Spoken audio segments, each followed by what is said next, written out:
दिल्ली चुनाव के नतीजे 8 फरवरी को आए। दिल्ली की कुर्सी पर 27 साल बाद बीजेपी की वापसी हो गई। 70 सीटों वाली दिल्ली में भाजपा ने 48 सीटों पर बहुमत मिला। अरविंद केजरीवाल को उम्मीद थी कि उन्हें हैट्रिक मिलेगी, 22 सीटों में ही सिमट गई। मगर वोट फीसदी की बात करें तो भाजपा ने 45.56% और आम आदमी पार्टी ने 43.57 के बीच अंतर केवल 2% का ही रहा। कांग्रेस का पिछली बार की तरह इस बार भी खाता नहीं खुला, मगर कांग्रेस का वोट प्रतिशत इस बार 6.34% रहा। यह 2020 में 4.63% के चुनाव से बेहतर था। अरविंद केजरीवाल और आम आदमी पार्टी की हार को लेकर अब तरह तरह की बातें कही जा रही हैं और कहा जा रहा है कि कांग्रेस आपके साथ होती तो बात कुछ और ही होती। कोई कह रहा है कि आपकी हार के पीछे कांग्रेस का हाथ है। दरअसल इन बातों के पीछे एक वाजिब तर्क भी है। दिल्ली की कुल 13 से 14 सीटें ऐसी थी जहां कांग्रेस ने ही आम आदमी पार्टी का खेल बिगाड़ दिया। भले ही कांग्रेस एक भी सीट नहीं जीत पाई, मगर कुछ सीटों पर वह आम आदमी पार्टी की जीत की राह में रोड़ा बन गई। खुद आम आदमी पार्टी के मुखिया अरविंद केजरीवाल जिस दिन दिल्ली सीट से हारे, वहां हार जीत के अंतर से अधिक वोट तो कांग्रेस को मिल गए। अरविंद केजरीवाल, मनीष सिसोदिया, सौरभ भारद्वाज, सोमनाथ भारती समेत कुल 14 सीटों पर कांग्रेस को भाजपा की जीत के अंतर से अधिक वोट मिले। उदाहरण के लिए नई दिल्ली सीट लेते हैं। भाजपा के प्रवेश वर्मा ने अरविंद केजरीवाल को 4009 वोटों से हराया। यहां कांग्रेस के संदीप दीक्षित को 4568 वोट मिले। इसका मतलब यह है कि कांग्रेस को भाजपा की जीत के अंतर से अधिक वोट मिले। कांग्रेस की कहां राह हुई आसान, आइए जानते हैं।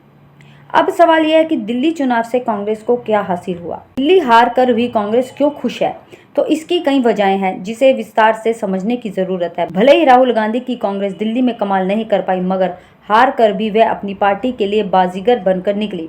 कांग्रेस ने एक तरफ से इंडिया गठबंधन के साथियों को संदेश दे दिया है कि उसे अलग रखने का मतलब है कि सियासी नुकसान। इस तरह से देखा जाए तो आम आदमी पार्टी की हार में कांग्रेस के लिए खुशखबरी छुपी है। तो चलिए जानते हैं दिल्ली का परिणाम कांग्रेस के लिए कैसे 3 खुशखबरियां साबित होने वाली है। पहला, बिहार में इस साल के आखिरी में चुनाव है।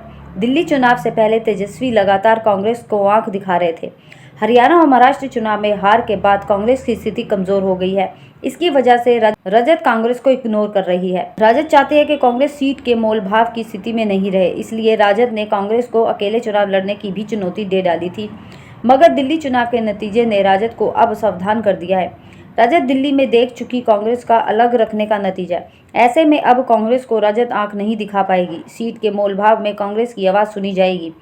दिल्ली के नतीजे से राजद यह समझ गई है कि लालू तेजस्वी सावधान। कांग्रेस भले ही जीत का माध्यम बने न बने, मगर हार का कारण तो जरूर बन सकती है। नंबर 2, इंडिया गठबंधन में कांग्रेस का वजूद ही खतरे में था। अरविंद केजरीवाल ने तो इंडिया गठबंधन से कांग्रेस को अलग करने की डिमांड भी कर दी थी। ममता के तेवर भी अलग थे। खुद अखिलेश यादव और तेजस्वी यादव भी कांग्रेस की कप्तानी से खुश नहीं थे। मगर दिल्ली चुनाव के नतीजों की परिस्थितियां थोड़ी बदल गई। अब कांग्रेस की इंडिया गठबंधन से अलग करने की बात शायद ही होगी, कारण कि अरविंद केजरीवाल खुद अब कुछ बोलने की स्थिति में नहीं है। अब सबको समझ में जरूर आएगा कि कांग्रेस को साइडलाइन करने का मतलब क्या है, अपने पैर पे कुल्हाड़ी मारना। नंबर 3, पंजाब में भगवंत मान सरकार से पहले कांग्रेस की ही सरकार थी। अब दिल्ली में आम आदमी पार्टी की हार का फायदा कांग्रेस को पंजाब में भी मिल सकता है। अभी जिस तरह की हलचल है उससे लग रहा है कि दिल्ली के असर पंजाब पर भी पड़ेगा। दिल्ली में हार के बाद अरविंद केजरीवाल का दखल पंजाब सरकार में बढ़ सकता है। ऐसे में पंजाब आप में खलबली मचने का संकेत है। अगर ऐसा होता है तो आम आदमी पार्टी कमजोर हो सकती है, गुटबाजी हो सकती है। इसका फायदा कांग्रेस को पंजाब में अगले चुनाव में मिल सकता है। यह वैसे भी शुरू से ही भाजपा कमजोर रही है। आम आदमी पार्टी की हार के साथ दिल्ली में और कांग्रेस को आगे बढ़ने में अब कोई मुश्किलें नहीं आएंगी। तो सीधे सीधे तौर पे कह सकते हैं कि बीजेपी और कांग्रेस में सीधी सीधी टक्कर होना संभव है।